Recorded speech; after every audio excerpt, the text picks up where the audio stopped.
Dan Barikurunji is a swimming pool attendant who is just learning on job. Despite having been born in the Albertine region where oil was discovered in 2006, he has not much knowledge on what this means. Dan says he prefers working on easy, practical jobs that don't need many skills to thinking of how to get to the oil fields. Nania kuongea kama nasema twende huko tuone kazi kupita kwa geti si ya mchezo. Na banaanza kuuliza wewe na nini mingi na kapo kama unaenda huko banatanganga kama watu wanachoma chana kama sangini sisi hapana choma sana. Dan's sentiments are shared by Osmedo Patrick, a casual laborer whose income depends highly on the type of job he gets. Osmedo says he lost interest in the oil sector because even after the discovery of oil in his region, his economic status is still dependent on odd jobs. Mimi hapana fahamu ati naweza kwa haki. Bana utajiri mimi hapana naona. Ingekuwa watu wamepata kitu kidogo afadhali. Lakini hakuna kitu kwenye tumeona bado. These two sons of the soil that holds Uganda's proven reserves amounting to 2.5 billion barrels of oil are part of the populace in Hoima that are living in ignorance of the oil sector. The same ignorance associated with low level of education is what derailed other residents in the Albertine region to think that the discovery of oil was an automatic end to poverty. Some people were saying, we are going to get rich. And some of them actually have even relaxed. They really don't want to work. They say, after all, we are going to get rich.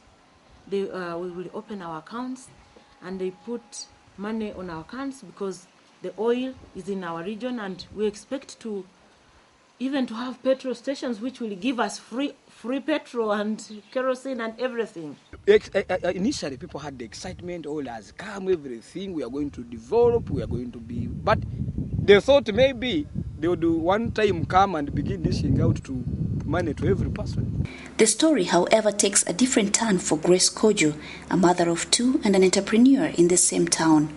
When Grace opened up Kontiki Hotel in 2008 with only 2 cottages, she did it for the passion. However, after Talo Uganda, the oil company that operates in the Albertine region, booked for accommodation for a whole month in her hotel, she realized the need to upgrade to international standards. That the oil people, they've set their standards so high, and in order to compete, because it is becoming very competitive, in order to compete and be in the market, Kontiki is looking at refurbishing the bigger rooms, the bigger cottages, putting them on the standard that the expatriates will really enjoy.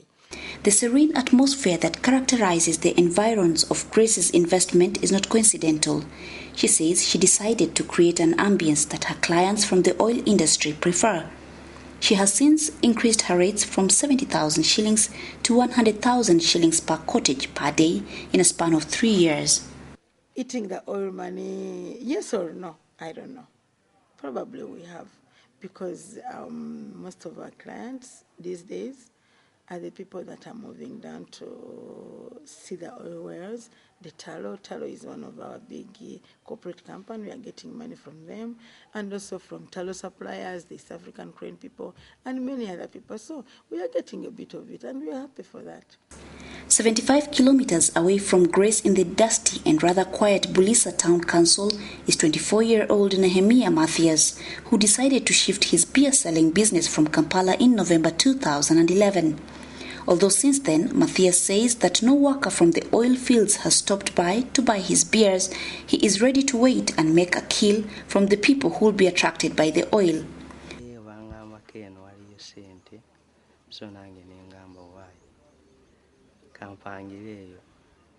Matthias is operating in a town with a population of just over 1,500 people, according to the local administration.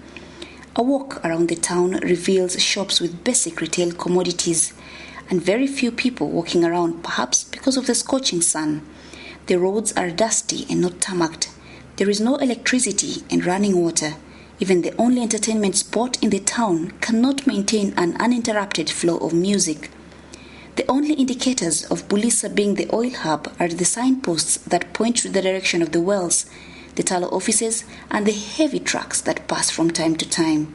Whether Matthias will make the kill he expects is still unclear, as Shembia Kagaba, the chairman of Bunyoro Kitara Heritage Development Agency, puts it. Being near the oil source does not necessarily mean being near the money.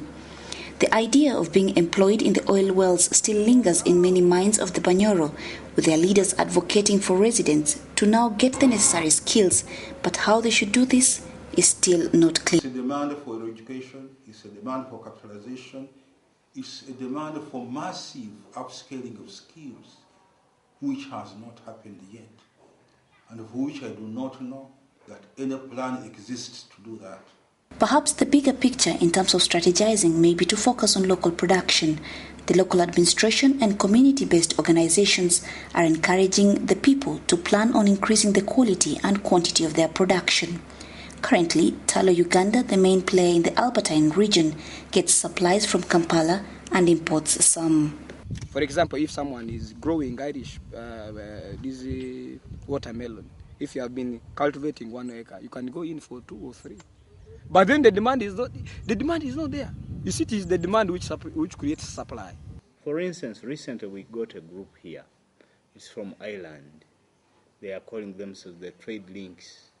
And this group is saying, we now want to come and train the butchermen, the cattle farmers, on putting their meat to a level which is acceptable by international standards. We'll put in the money to construct abattoirs. We'll put in the money to construct cold rooms so that your meat can now reach the international standards. Not only for tallow oil to buy, but if you can increase on your capacities to produce, even when oil is long gone, you can continue exporting meat to Europe. Whether these efforts will suffice is still not clear, since Talo Uganda is on the record as having said that buying in bulk from the locals may create a shortage for the local consumption as well as trigger higher prices in the area. Bulisa district, with a population of approximately 100,000 people as per the local administration, pays its allegiance to the Bunyoro kingdom. The kingdom interprets the benefits from the oil activities in terms of cash. It believes that the king deserves royalty because all resources on Bunyoro land belong to him, oil inclusive. These things are enshrined in the 1955 agreement. Unfortunately, the Constitution of Uganda ignored that agreement. If this tree fell here, would it kill somebody from Sonati? Now, as we are here. We would hear in the news that the journalists had gone to Bulisa, the Bunyoro guy, it fell on them and they were killed. Now there are some problems which are going to fall on us first. What are the benefits? This outlook has attracted criticism from some of its subjects who associate this line of thinking with laziness that may make the Bunyoro remain beggars in their own land. But if they are going to access royalties for aggrandizing the king and his people around him to go into wild spending, and then this is public resources, they should be ready to be audited.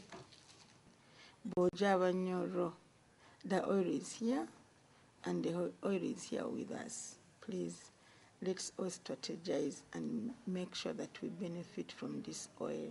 Whichever approach the Bunyoro take to tap into the oil money, the aspect of skills cannot be avoided. So far, Talo Uganda says it has employed only 1,000 people from Hoima and Bulisa, and these are people with low skills in the sector. Even those that want to try out expansion of food production will have to prove to their target consumers, that is the oil companies, that they can produce to the required international standards and maintain consistent supply. Already, Hoima district is attracting investment from other parts of the country.